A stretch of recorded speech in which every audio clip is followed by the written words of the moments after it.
So this is the 2015 Junior Cert Higher Level Paper 1, and we're looking at question number 10. A researcher has found old census data about measles, M, chickenpox, C, and whooping cough, W, among 12-year-old children. In a group of 100 children, 31 had none of these diseases, 2 had all 3 diseases, 2 had measles and chickenpox, but not whooping cough, 6 had whooping cough and chickenpox, 11 had at least 2 diseases, 18 had measles, and 40 had chickenpox. Okay, so part A asks us to use this data to fill in the Venn diagram. Alright, so when we're filling in a Venn diagram, we always want to start in the middle if possible and work our way outwards. Okay. Now, if we're told 31 had none of the diseases, well, that's an easy one to start with. We can just put those 31 people out there. So that's that one done. 31 had none of these diseases. 2 people had all 3 diseases, so that's right in the middle. There's 2 people in here who had all 3. 2 had measles and chickenpox, but not whooping cough. So if you have measles and chickenpox, but not whooping cough, that's this region here, measles and chickenpox, but you're not in the whooping cough circle, so there's another 2 in there. That's that done. 6 had whooping cough and chickenpox. So 6 had whooping cough and chickenpox. So in this region here, I'm just going to highlight this for you. This region here, that's the chickenpox and whooping cough region.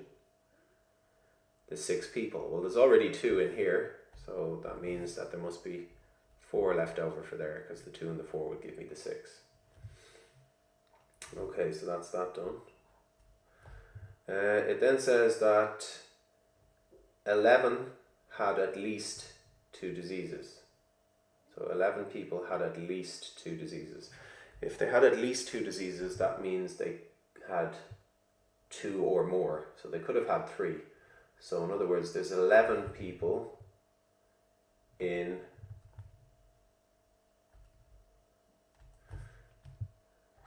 this region here.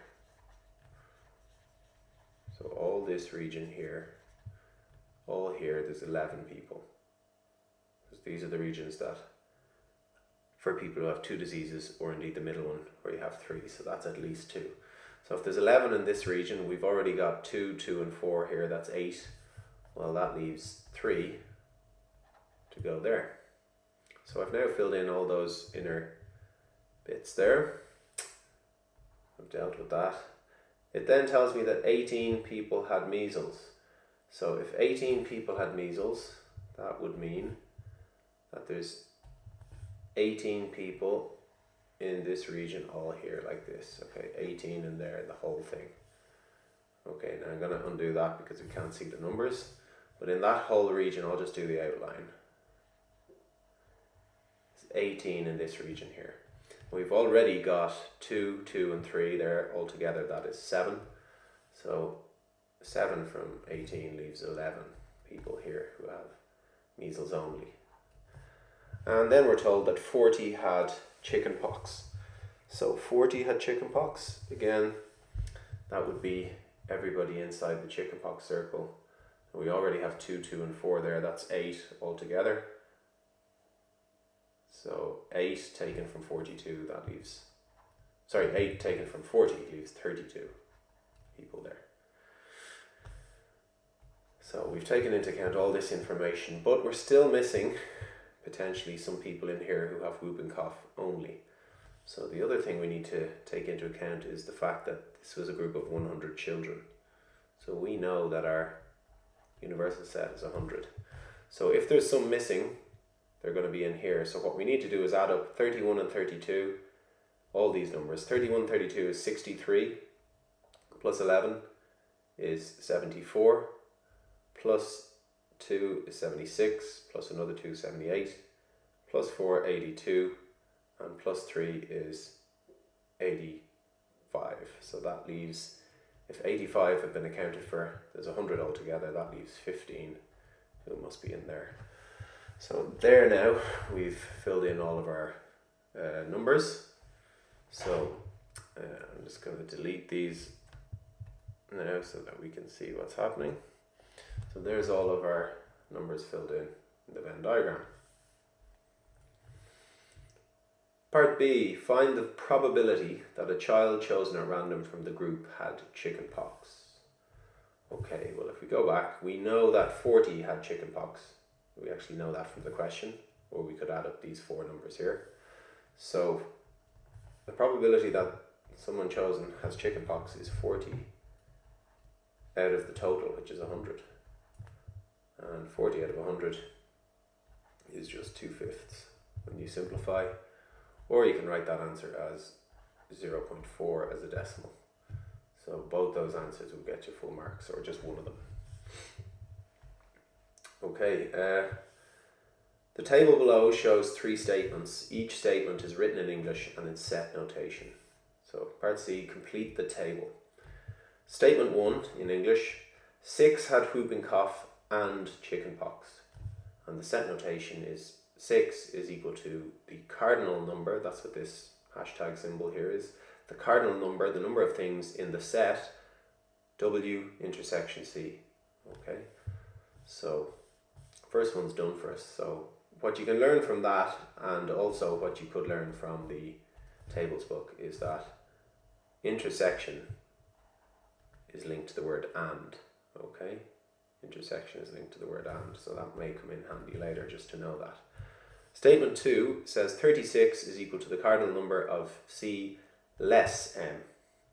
So what we can say here, if we're writing that in English, is that 36 people had chicken pox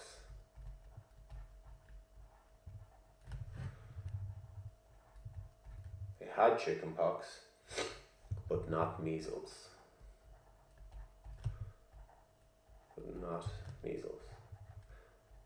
So that backslash sign means take away the measles or not measles. Okay, so statement 3 then says 2 had measles and chicken pox but not whooping cough. Okay, so what we can see then here is, here's the word and, which is linked to our intersection symbol, and also the not. Well, up here we saw that not measles meant this symbol here.